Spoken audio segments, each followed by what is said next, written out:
Hola, bienvenidos al módulo 9 de su curso Liderazgo y Atributos Gerenciales. Durante este módulo vamos a desarrollar un concepto realmente relevante, importante para el líder, para el liderazgo, y esto es diversidad cultural. Hemos dicho durante los primeros módulos que un líder debe identificar, ¿qué cosa? Necesidades, valores, motivaciones de sus seguidores, ¿verdad? Entonces, yo les hago una pregunta. ¿Cómo hace un líder o cómo debería ser un líder para identificar estas motivaciones, estos valores, esas necesidades de sus colaboradores o de sus seguidores, si es que no los conoce, si es que no los entiende realmente, ¿no? Y ustedes dirán, ¿y por qué no los entiende? Es simple. Muchas veces el líder no los entiende porque es de una cultura diferente.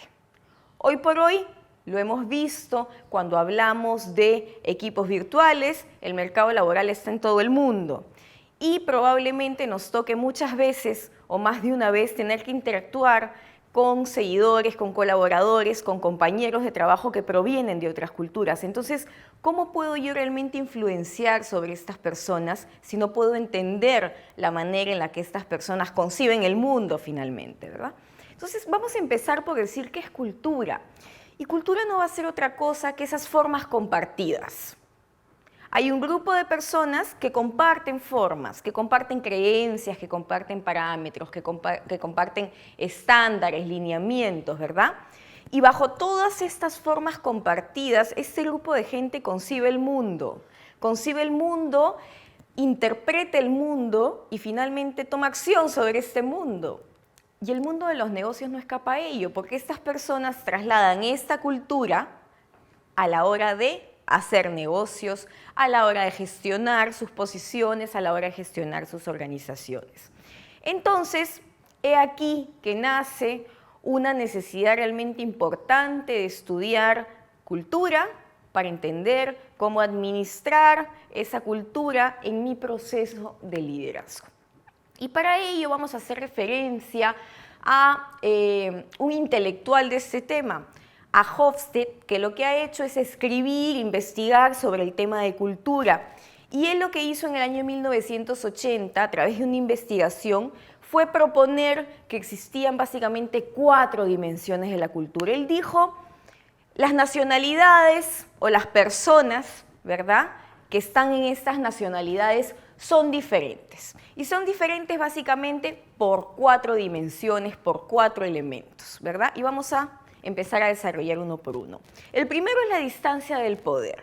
La distancia del poder no es otra cosa que la magnitud en la cual una sociedad acepta que el poder en los países, en las instituciones, está distribuido desigualmente. Es decir, qué tan cómodo o incómodo me puedo sentir con el hecho de que exista poder y de que existe poder entre las personas y aquellas personas que tienen poder. Esa es la primera dimensión.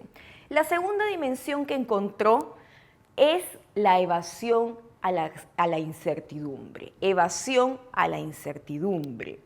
Y evasión a la incertidumbre no es otra cosa que la magnitud de la cual una sociedad se siente menos amenazada con la incertidumbre justamente o con la ambigüedad, con lo que no es necesariamente cierto, con lo que no necesariamente está probado. Esta es la segunda dimensión. La tercera dimensión tiene que ver con el individualismo. ¿Qué significa esto? Que existe un marco social. En este marco social existen personas que pueden ser distantes entre sí, ¿verdad?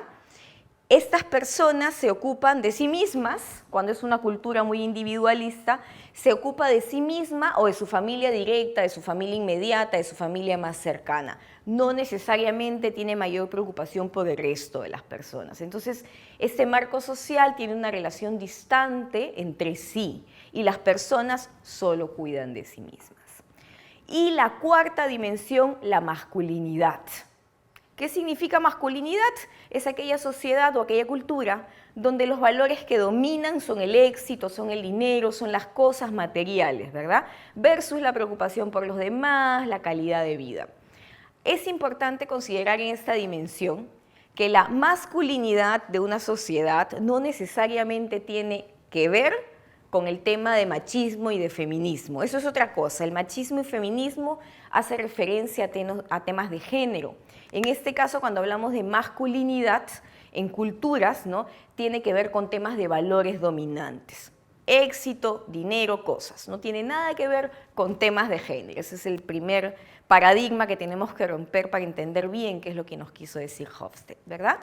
Entonces, empecemos a desarrollar el primero, la distancia del poder.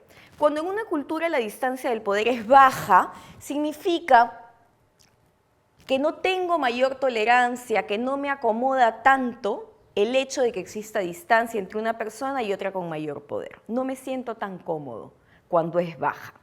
En este caso, cuando la distancia del poder en una cultura es baja, lo que vamos a apreciar es que la jerarquía en las organizaciones significa desigualdad. Acá hay desigualdad de normas, ¿verdad? Además, existe la descentralización, tratan de descentralizar, no centralizan poder, todo lo contrario, buscan descentralizarlo, ¿verdad?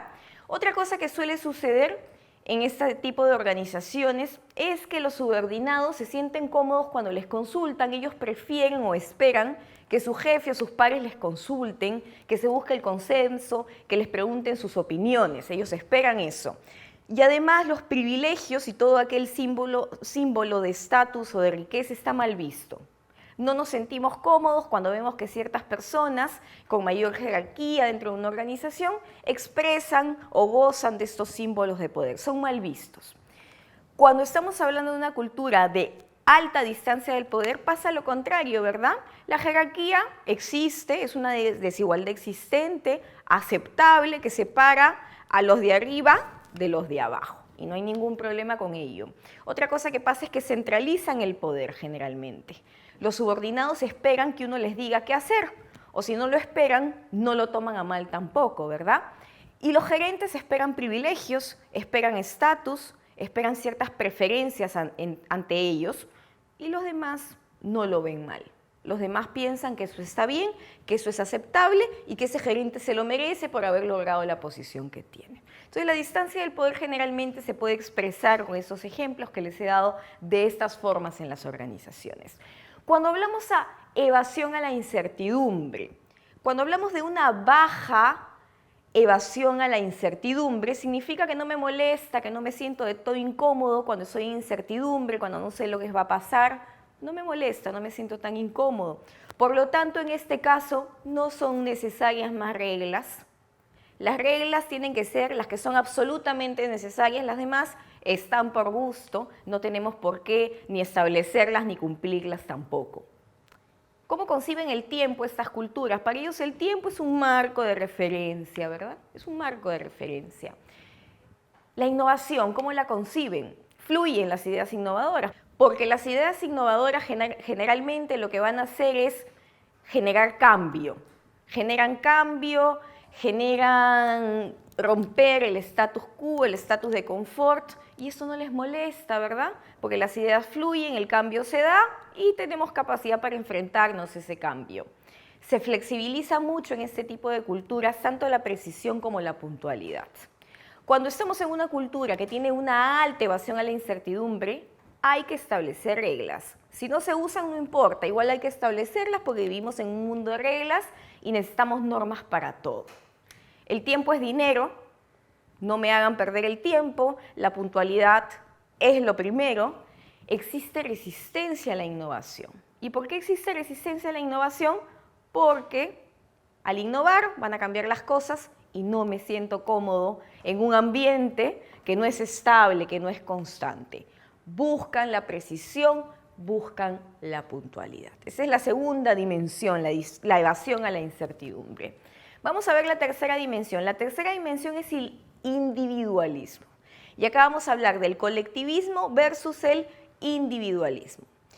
Una sociedad o una cultura colectiva, ¿cómo son las relaciones con el empleador? Generalmente se basan en protección versus lealtad. Tú me das protección, me das seguridad como empleador y yo como colaborador que te doy toda mi lealtad, ¿verdad? Y esta relación es mutua, es bidireccional, se da por los dos lados.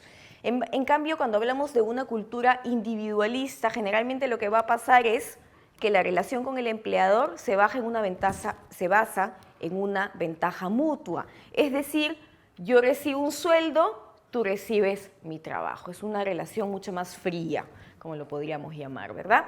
Los incentivos y bonos son aceptados como grupales en una cultura colectiva. En una cultura individualista, los incentivos y los bonos se deben establecer de manera personal, de manera individual, midiendo el desempeño de cada uno de los colaboradores. En una cultura colectiva, el enfoque es en la relación.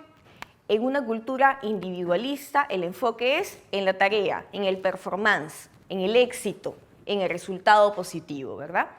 Y en una cultura colectiva lo que suele suceder es que cuando un colaborador tiene un bajo desempeño, eso no es suficiente para que lo despidan. Podemos flexibilizarlo, no es suficiente. En cambio, cuando estamos hablando de una cultura individualista, el bajo performance definitivamente es motivo de despido.